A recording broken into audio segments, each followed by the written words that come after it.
Chapter 18. A Fairy's Love. The fairy gently took down a picture from above the fireplace. A young happy man smiled back from it. She traced his face with her fingertips. His name was James, she said, her voice soft. He brought me here, to this very house. It was his home. I don't remember how many days I lay in his bed, caught between two worlds. When I finally woke, my wound had almost healed, but I was still so weak. James grew vegetables for a living. He was a simple man with a heart as big as the world. The villagers cherished him. They knew that his garden's bounty tasted better because of the care he put into it. Often, he didn't have to go to the village. People came to him, eager to buy from his garden. I, on the other hand, was like no one he'd ever met. I must have caused him so much trouble. At first, I was frightened and stubborn. Wild even. I refused to eat, drink, or speak.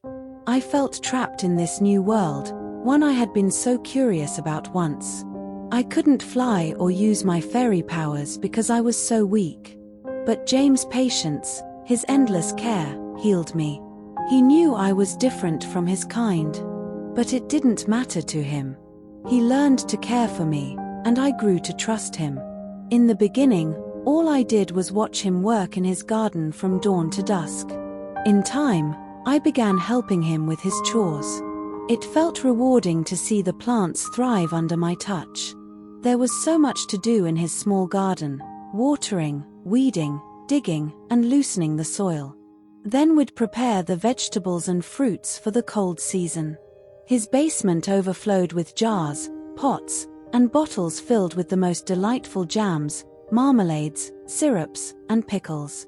James loved his simple life, and he made me love it too. In time, he fell in love with me. We were so happy together. I helped him care for the garden, and under my touch, the plants flourished like never before. The villagers came more often, drawn by the unearthly flavors and tastes. Every night, James and I would laugh and dance under the moonlight, marveling at our fortune. For a moment, it all seemed perfect. The fairy smiled at the memory of her once happy life. But the smile quickly faded. Then they tried to tear us apart, both humans and fairies. Sometimes, it felt like the whole universe was against us. The villagers couldn't understand how a simple, hard-working man like James could love someone like me, a stranger who came out of nowhere. James told them he found me wandering in the woods, suffering from amnesia. It was a story that allowed me to escape their questions and curiosity. But they could never accept my difference. They always kept their distance, suspicious and wary. Then my own people found me. The fairies tried everything to bring me back. They promised me freedom, but I refused. I gave up my fairy powers to live among humans, to be with James. But fairies don't give up easily. They tempted James with endless riches and promises of eternal youth and life, if only he would let me go. But he stood firm, resisting all their offers. Except for time. You see, time is merciless to humans. It helps them grow strong and powerful, giving them the illusion that the world is theirs to command. But like a thief in the night, it weakens their bodies and clouds their minds. Over time, even the mightiest oak becomes a twisted stump. In the land of the Fae, time moves differently, much more slowly, making it seem like fairies are immortal, forever young. That is why fairies could live for thousands of years. But time did not spare James. His strength faded. His heart remained as loving as ever, but his body betrayed him. I, however, stayed as young as the day we met. The villagers began to whisper at corners, saying I was a witch who kept James under a spell. To hide my agelessness, I had to dye my hair gray. I started wearing hideous masks to conceal my face. Then I stopped showing myself altogether.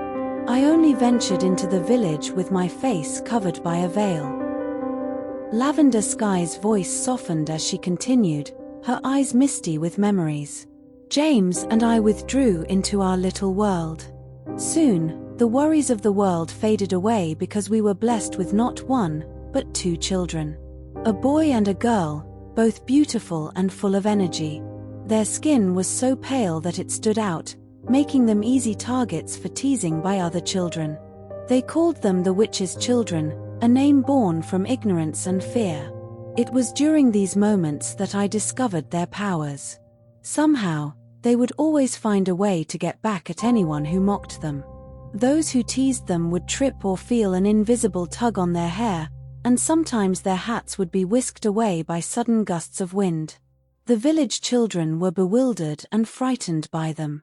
As their powers grew, I taught them to hide their true nature from the humans. I told them they were ordinary children with vivid imaginations. And for a while, they believed me. They played in the hills while James and I worked in the garden, and they secretly practiced their magic without our knowledge.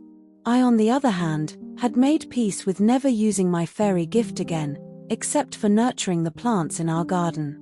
But James, he was getting older. Every day, I saw him becoming more fragile, and it broke my heart. I begged him to come with me to the land of eternal youth, where we could be forever young, free from the ravages of time. But he refused. He loved his human life too much, even as it slipped away from him. The fairy paused, her eyes wild and filled with a deep, aching sorrow. "Don't you ever fall in love with a human," she warned, her voice trembling.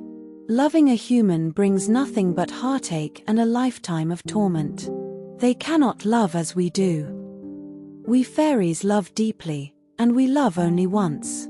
But humans, their love is fleeting, bound by time and mortality. James loved me with all his heart, but he couldn't escape the grip of time. And I was left to watch him fade away, knowing that my love could not save him." She continued after a long sigh. "That day started like any other.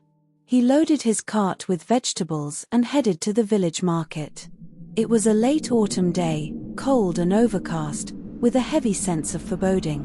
Days before, I had noticed a sinister presence lingering outside our home. An old hag, cloaked in black, came each night in a carriage driven by a headless coachman. She wailed in front of our house for 3 nights straight. Only the children and I could see her. I dismissed her as another fairy sent to torment us. I was strangely relieved that James could neither see nor hear her haunting cries. Lavender sighed and gently put the picture back to its place. She moved slowly back to the table and sank into her chair, her eyes lost in the maze of her memories. I waited and waited for him to return, but he never came. As dusk fell, dread gnawed at my heart. I covered my face and hurried to the village, searching for him.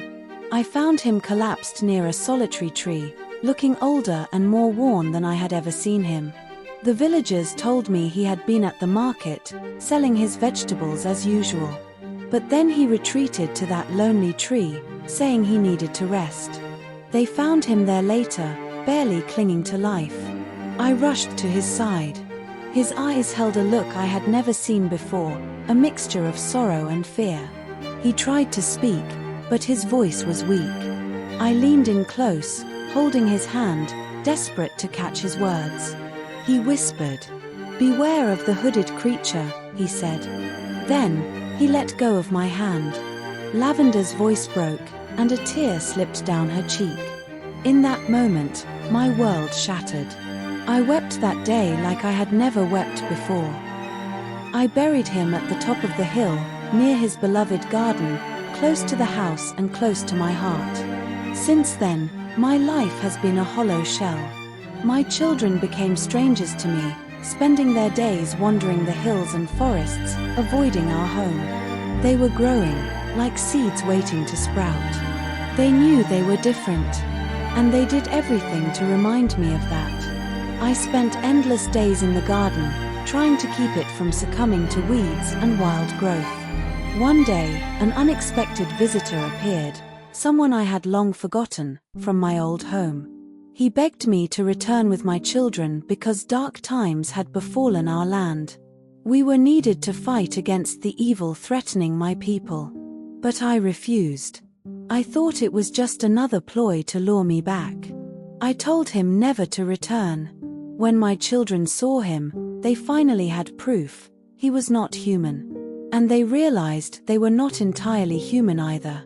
They were half fae. After the visitor left, he left behind a strange guardian to protect us, saying we were in danger too. And not long after, my children disappeared again. I scoured the hills and searched the forests. I even flew, though my powers were weak from years spent among humans. I wandered day and night, becoming a shadow, always searching, always lurking. The village people thought I had lost my mind. But my children had vanished without a trace. The fairy guardian told me that the enemy had captured them and locked them away. For years, I have been searching, hoping against hope that they are still alive. I've been living alone ever since, away from both humans and fairies. All I want is to see my children one last time, and the fairy buried her face in her palms and wept. Ferry didn't know whether he should believe her strange story, or feel sorry for her. "How may I help you?" he asked instead. The fairy looked him in the eye. "Do you really want to help me? Once you will, there will be no turning back."